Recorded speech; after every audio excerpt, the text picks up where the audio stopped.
Search करें अवामी news. मुल्क भर की ताज़ा तरीन खबरों से बाखबर रहने के लिए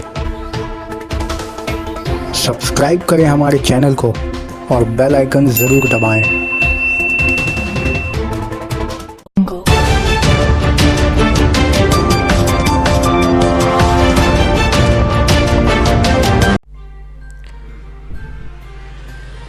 मुसाफिरों में मची हलचल। दिल्ली जाने वाली तेलंगाना एक्सप्रेस ट्रेन के 2 डिब्बों में आतिशज़दगी।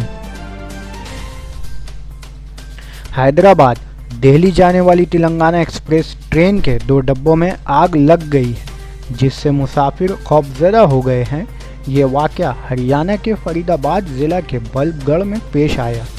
इस वाक़े में किसी के झुलसने या फिर किसी की मौत की कोई इत्तला नहीं हुई है। मुसाफिरों ने डब्बे में आग देखी और ट्रेन में मौजूद रेलवे के ओहदेदारों को चौकस किया।